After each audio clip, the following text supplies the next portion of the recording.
हमको कुछ और भी चेहरे मयस्सर थे। हमने जल्दी में तुझे चाह कर गलती कर दी। नमस्कार, जय हिंद। स्वागत करता हूँ आप तमाम साथियों का। मैं हूँ आपका दोस्त कवि आदि गणेश। नव सृजन क्लासेस के ऊपर अपने निःशुल्क रूप से जीके की क्लासेस चल रही है। ग्रेड फर्स्ट हो, सेकंड हो, कॉलेज लेक्चरर हो या फिर अन्य कोई भी भर्ती परीक्षा हो जिसके अंदर राजस्थान का पाठ्यक्रम है जो आना है। साथियों, टू द पॉइंट चल रहा हूँ मैं और वही जानकारी आपको करवाने का प्रयास कर रहा हूँ जो परीक्षा के अंदर अत्यंत महत्वपूर्ण है।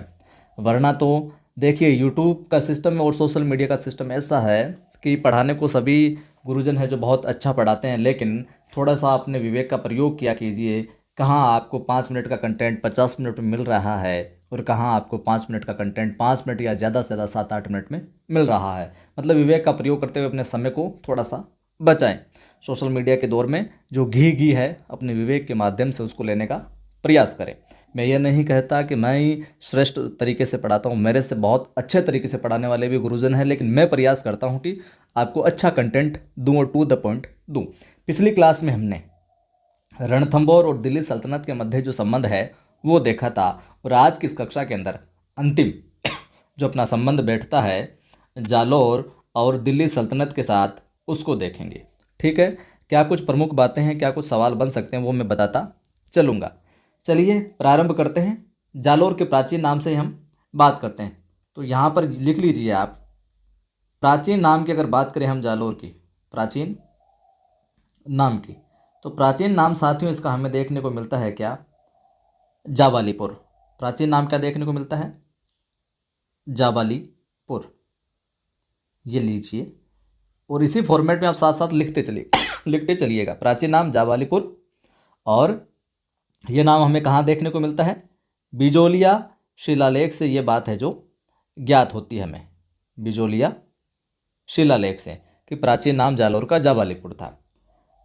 अगली बात आप लिखिए, जालौर का जो दुर्ग है, जालौर दुर्ग को और किस नाम से जाना जाता है? सुवर्णगिरी नाम से जाना जाता है माफ कीजिए, क्या नाम? सुवर्णगिरी। और क्या नाम इसका? आपको सोनगढ़ भी नाम देखने को मिल सकता है, सोनगढ़। तो सुवर्णगिरी, सोनगढ़, जाबालीपुर। निर्माण की अगर मैं बात करूं जालौर दुर्ग में, तो नागभट्ट प्रथम के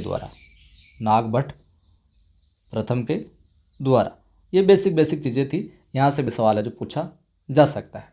चलिए अगली बात आती है अपने किसकी? सिवाना दुर्ग की।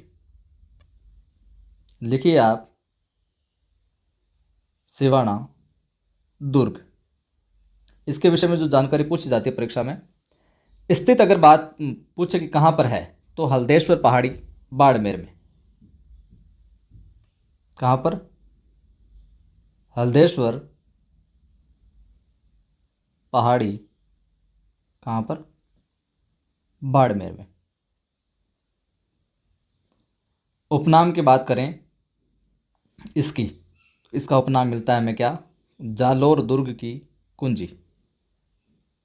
जालौर दुर्ग की कुंजी। ये सवाल पूछा गया पहले भी कि जालौर दुर्ग की कुंजी किसे कहा जाता है, तो सिवाना दुर्ग को है जो कहा जाता है। ये सवाल भी महत्वपूर्ण है। साथ ही साथ ये सवाल भी पूछा जाता है, ये चीज़ भी आप नोट कर लीजिए। आपसे पूछ ले कि मारवाड़ राजाओं की संकटकालीन शरण स्थली रहा है, तो वो सिवाना दुर्ग रहा है। तो ये बात भी पूछी जाती है कई बार। तो लिखिए, मारवाड़ राजाओं की संकटकालीन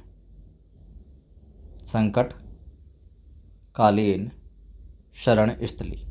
मारवाड़ राजाओं की संकटकालीन शरण स्थली जो रही है वो रही है साथियों सिवाना दुर्ग।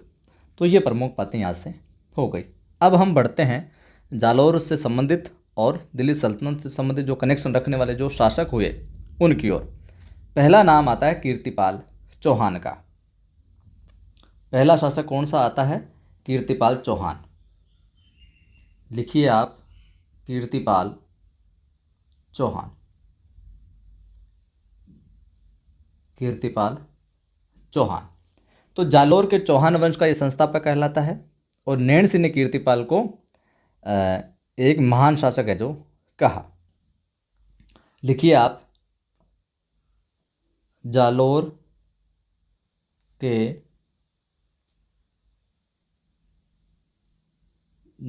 के चौहान वंश का क्या संस्थापक, जालोर के चौहान वंश का संस्थापक। समय लिखना चाहें तो आप लिख लीजिए 1181-82। ये एक ही बात ध्यान में रखना आप, संस्थापक कौन, जालोर के चौहान वंश का कीर्तिपाल चौहान। अगली बात आप लिखिए यहाँ पर, अगली बात लिख लीजिए समर सिंह। 2 नंबर जो शासक आता है उसका नाम आता है समर सिंह। अब समर सिंह भाई साहब क्या कुछ करते हैं, इनकी भी देख लें एक दो बात। तो कीर्तिपाल के उत्तराधिकारी समर सिंह ने जालोर दुर्ग को और सुदृढ़ बनाया।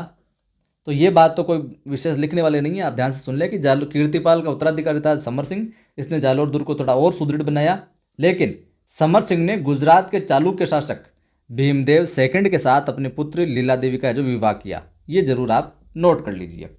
क्या लिखना है साहब, समर सिंह ने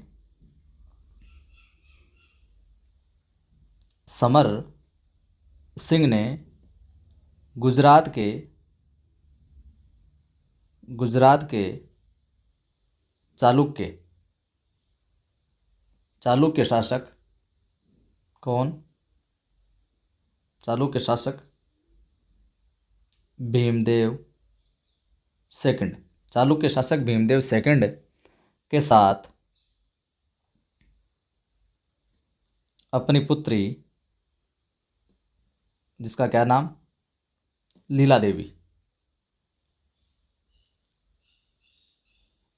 देवी का विवाह है जो करता है, ये विवाह किया। ये बात ध्यान में रखिएगा, ठीक है। अगला शासक आता है उदय सिंह। अगला कौन आता है, उदय सिंह। उदय सिंह के विषय में क्या कुछ है जो पूछा जा सकता है वो हम देखते हैं। ये लीजिए उदय सिंह महाराज। तो इसने दिल्ली के सुल्तान इल्तुतमिश व नसीरुद्दीन मोहम्मद के आक्रमण को है जो विफल किया था। तो यहाँ पर लिख लो आप, इल्तुतमिश लिख दें हम सीधा सा, इल्तुतमिश व कौन, नासिरुद्दीन के आक्रमण को क्या किया, विफल किया। ये बात आती है उदय सिंह के विषय में। आगे नाम आता है चाचिंग देव का। ये महत्वपूर्ण है, आप जरूर ध्यान में रखिए इसको, चाचिंग देव को जरूर ध्यान में रखिए। लिखिए आप चाचिंग देव। देखिए आपको बोरियत महसूस हो सकती है, लेकिन जिनको गंभीरता से अपना चयन सुनिश्चित करना है उनको गंभीर होकर ही है जो फिर अध्ययन करना होता है। मज़े लेने वाली क्लास में वही बात है, और इधर उधर की बातें करने वाली क्लास में 5 मिनट का मैटर 15 मिनट 20 मिनट तक जाता है। तो यूँ गंभीर होकर पढ़िए, साथ साथ नोट्स बनाते चलिए ताकि चीज़ें हैं जो स्थायित्व लेती रहे आप। इसके समकालीन दिल्ली सुल्तान नासिरुद्दीन महमूद व बलबन थे। तो इतनी सी बात लिख लीजिए, इसके समकालीन कौन था, इसके समकालीन एक तो दिल्ली का सुल्तान नासिरुद्दीन, और एक नाम आ जाएगा आपके क्या, बलबन, ठीक है। सामंत सिंह अगला नाम लिखिए आप, सामंत सिंह। अच्छा लगता है तो फिर लाइक शेयर कर देना। सामंत सिंह, इसके शासनकाल में क्या हुआ था, दिल्ली सुल्तान फिरोज शाह तुगलक ने, सामंत सिंह के शासनकाल में दिल्ली का जो सुल्तान था फिरोज शाह तुगलक, उसने जालोर पर आक्रमण किया और अपनी सेनाएं भेजी, जिन्हें सामंत सिंह ने बाघेला शासक सारंगदेव की मदद से सांचौर के निकट है जो भगा दिया। तो यह ध्यान में रख लेना। सामंत सिंह के नेतृत्व में क्या, सामंत सिंह के समय दिल्ली सुल्तान, दिल्ली सुल्तान कौन, फिरोज शाह, दिल्ली सुल्तान फिरोज शाह ने आक्रमण किया, अपनी सेना भेजी, आक्रमण किया। लेकिन बाघेला के शासक, ये लिख लीजिए आप, किया, लेकिन बाघेला, बाघेला के शासक कौन, बाघेला शासक सारंगदेव की मदद से क्या कर दिया, सांचौर के निकट से ही भगा दिया फिरोज शाह को, फिरोज शाह की सेना को निकट से ही क्या कर दिया, भगा दिया। इतनी सी बात यहाँ पर ध्यान में रखनी है कि सामंत सिंह के टाइम पर आक्रमण, दिल्ली का सुल्तान कौन था, तो ध्यान में रखना फिरोज शाह था, पहली बात। और फिरोज शाह ने जब आक्रमण किया तो किस शासक की मदद से सामंत सिंह ने फिरोज शाह को है जो भगा दिया था, तो बाघेला शासक सारंगदेव की मदद से सांचौर के निकट है जो भगा दिया। तो ये डाटा है जो पूछा जा सकता है। अगला और प्रमुख नाम आता है, अगर जालोर से संबंधित कोई ना कोई सवाल आया परीक्षा में तो यहाँ से अक्सर है जो सवाल पूछा जाता है, और वो शासक कौन है, कानड़देव। शासक का नाम क्या है, कानड़देव।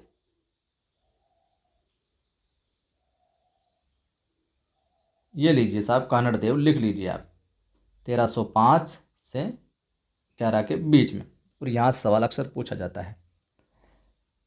किसका पुत्र, सामंत सिंह का पुत्र, सामंत सिंह का पुत्र रहा ये। ठीक है सर, समझ में आ गए। अब कानड़देव प्रबंध की भी पूछा जा सकता है।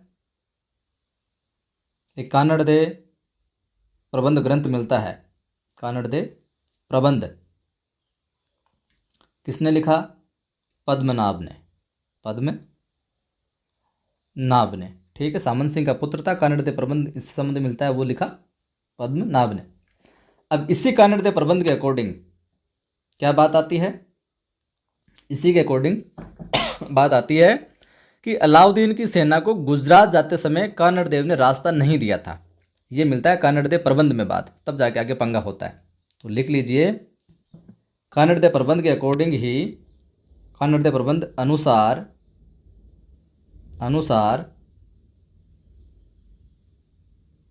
अलाउद्दीन की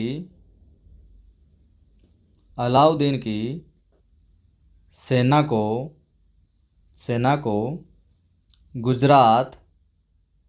गुजरात जाते समय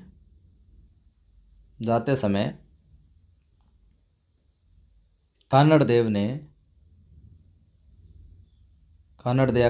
ने रास्ता नहीं दिया, और इस बात से क्या हो, भड़क गया, और साम्राज्य विस्तार ये तो सब मिलता ही है, इस बात से और बढ़ गया। एक ग्रंथ और मिलता है, ये भी परीक्षा में पूछा जाता है, क्या, वीरमदेव सोनगरा की बात, वीरमदेव सोनगरा की बात, जिसके रचनाकार भी कौन, पद्मनाभ। ये भी आप ध्यान में रख लेना। अब अलाउद्दीन ने आक्रमण किया इधर, इसका कारण जो नैणसी है, अलाउद्दीन ने हर जगह अपना झंडा जो गाड़ने का प्रयास किया था, तो जालोर के यहाँ पर कानड़देव पर आक्रमण किया। जो नैणसी है, नैणसी ने कहा कि इसका जो आक्रमण कारण था वीरमदेव था, इसका पुत्र वीरमदेव, और फिरोजा का जो प्रेम संबंध था ना, वो था। इसने, कानड़देव का जो वीरमदेव था, इसने मना कर दिया कि फिरोजा से भाई साहब हम तो प्रेम जो ब्याह है जो वो नहीं रचाएंगे, तो और मामला, तो ये कारण बताता। तो नैणसी ने, ये लिखो आप, मोहनोद नैणसी ने आक्रमण का कारण ये पूछा जा सकता है कि वीरमदेव व फिरोजा का प्रेम संबंध आक्रमण का कारण रहा, ये कौन बताता है, कौन कहता है? तो नेणसी कहता है। ये तो ये ध्यान में रखना, नेणसी ने आक्रमण का कारण वीरमदेव व फिरोजा का प्रेम संबंध है जो बताया, प्रेम संबंध को बताया। अब भाई साहब तुम ये जो उड़ा रहे हो ना, प्रेम कर रहे हो ना, ये मामला गड़बड़ कर दिया।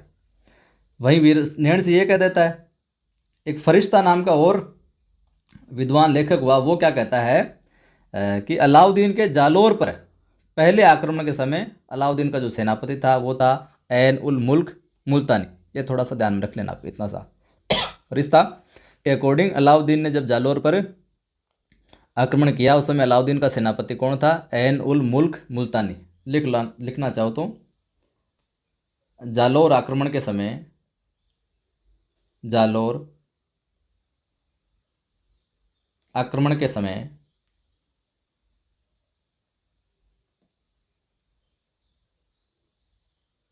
अलाउद्दीन खिलजी का सेनापति, पहले आक्रमण के समय अलाउद्दीन खिलजी का जो सेनापति था वो था ऐन उल मुल्क मुल्तानी। ऐन उल मुल्क मुल्तानी मिट्टी था, यूँ समझ लो आप। अगली बात लिखो इससे संबंधित है, 1308 के जालोर अभियान के समय, जालोर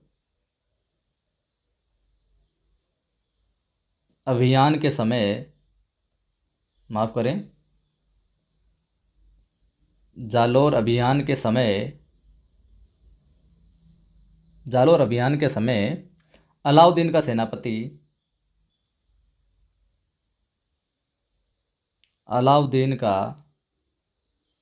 सेनापति, कौन था? कमालुद्दीन गुर्ग। अब देखिए ऊपर वाले में और इस बात में थोड़ा सा अंतर ध्यान रखना, कमालुद्दीन गुर्ग। आपसे केवल इतना पूछ लिया जाए कि जालोर आक्रमण के समय, माफ कीजिए यहाँ पर ये और लिख लो आप, पहले जालोर आक्रमण के समय खिलजी का सेनापति पूछे आप, तो वो तो आपको ऐन उल मुल्क मुल्तानी करना है। लेकिन अगर वहाँ पे मेंशन कर दिया जाए कि 1308 में जो अभियान हुआ था जालोर अभियान, इसके समय अगर अलाउद्दीन का जो सेनापति अगर आपसे पूछ ले तो वो आपको बताना है कमालुद्दीन गुर्ग। ठीक है। और अगली बात यहाँ पर नोट कीजिए आप, अलाउद्दीन के आक्रमण के समय सिवाना दुर्ग का दुर्ग का जो अधिपति था वो था सातल देव। तो लिखिए अलाउद्दीन, ये सवाल में परीक्षा में पूछा गया है, अलाउद्दीन के आक्रमण के समय सिवाना दुर्ग का जो अधिपति था उसका नाम परीक्षा में कई बार पूछा गया, वो था सातल देव। ध्यान में रखना इस बात को भी आप। सिवाना दुर्ग जीता नहीं जाता, लेकिन एक गद्दार की वजह से इतिहास में ऐसा आता है, सिवाना दुर्ग का गद्दार, लिख लीजिए आप, सिवाना दुर्ग का गद्दार वो था भावला नामक, जो कि मामादेव कुंड में गोरक्त मिला दिया था इसने। मामादेव कुंड में गोरक्त मिला दिया था, जिसकी वजह से मामला है जो क्रिटिकल हो गया था सिचुएशन। तो ये सिवाना दुर्ग का गद्दार कहलाता है भावला। चलिए आक्रमण होता है सिवाना पर। तो सिवाना की शाखा की अगर बात आ जाए तो सिवाना का शाखा समय क्या आएगा? 1308 आएगा। ठीक है। केसरिया किसने किया? यहाँ पर केसरिया करने वाला था सातल देव। जौहर करने वाली कौन? जौहर हुआ था मेणादे के नेतृत्व में। केसरिया बाना पहनकर जो सैनिक है वो तो युद्ध के लिए जाते हैं, और वो जब जैसे ऐसा पता लगता है कि नहीं अब विजय नहीं होने वाली है हमारे सेना की, तो फिर ये जो औरतें जो है अपने अस्तित्व की रक्षा के लिए जौहर है जो कर लेती है। तो केसरिया तो सातल देव के नेतृत्व में हुआ सिवाना शाखा के अंदर 1308 में, और जौहर जो हुआ वो मैणादे के नेतृत्व में हुआ। ये जरूर आप ध्यान में रखिएगा। और सिवाना को जीतकर अलाउद्दीन ने इसे, ये भी लिख लो, सिवाना को जीतकर अलाउद्दीन ने इसे किसको, कमालुद्दीन गुर्ग को है जो सौंप दिया, और इसका नाम क्या कर दिया, खेराबाद। कमालुद्दीन गुर्ग को दे दिया, खेराबाद नाम कर दिया। ये तो हो गया सिवाना का साका। अब जालोर के साके की बात करते हैं हम। सिवाना का साका 1308 में, यहाँ पर आप लिखिए जालोर का साका। टू द पॉइंट बताऊंगा चीज़ें, और आसानी से आराम से लिखते चले इत्मीनान से, तो याद भी हो जाएगी साथ साथ। देखिए ट्रिक वाला रटाने वाला वो कोई जुगाड़ नहीं है अपने पास। सहजता से इत्मीनान से चले आप, और एक बार लिखने के बाद दोबारा रिवाइज कर लिया आप नेक्स्ट क्लास से पहले, तो चीज़ें स्वतः याद हो जाएगी। जालोर का साका होता है साहब 1311 में। कानड़ देव के सेनापति कौन, बीकादय्या ने विश्वासघात किया था जालोर के में, और इसकी गद्दारी का पता चलते इसकी पत्नी ने इसकी जो हत्या कर दी थी। ये लिख लीजिए। इस युद्ध में क्या था, कानड़ देव का सेनापति कौन, बीकादय्या। यहाँ लिख लो विश्वासघाती, या विश्वासघात किया इसने। जैसे विश्वासघात का पता चला तो बीकादय्या की जो पत्नी थी, पत्नी ने हत्या कर दी इसकी, कि तूने राज के साथ जो गद्दारी की है। ये मामला हुआ, युद्ध हुआ। युद्ध का परिणाम आपको बताइए, विजय अलाउद्दीन की हुई। लेकिन आपसे पूछ ले इस युद्ध में केसरिया किसके नेतृत्व में हुआ, तो केसरिया साहब हुआ था कान्हड़ देव के नेतृत्व में। जौहर पूछ लिया जाए किसमें, जालोर वाले में। सिवाना की बात नहीं करें, सिवाना 1308 में था या 1311 में। जौहर जो है वो हुआ था रानी जेतल दे के नेतृत्व में, रानी जेतल दे के नेतृत्व में। किसमें, जालोर के साके की बात कर रहा हूँ मैं, 1311 वाले की। केसरिया कानड़ देव, जौहर है जो रानी जेतल दे के नेतृत्व में। ठीक है। जालोर का नाम अलाउद्दीन ने क्या कर दिया था फिर बदलकर, जालोर का नाम खिलजी ने, लिखावट पे न जाइएगा, जल्दी लिखवा रहा हूँ इसलिए, लेकिन समझ आ जाएगा। जालोर का नाम खिलजी ने क्या किया, जलालाबाद है जो कर दिया। और जालोर दुर्ग में अलाउद्दीन की मस्जिद है, फिरोजा का मकबरा है, तोपखाना मस्जिद। तो इस दुर्ग में, जालोर दुर्ग में क्या क्या है, फिरोजा का मकबरा मिलेगा, तोपखाना मस्जिद, और अलाउद्दीन की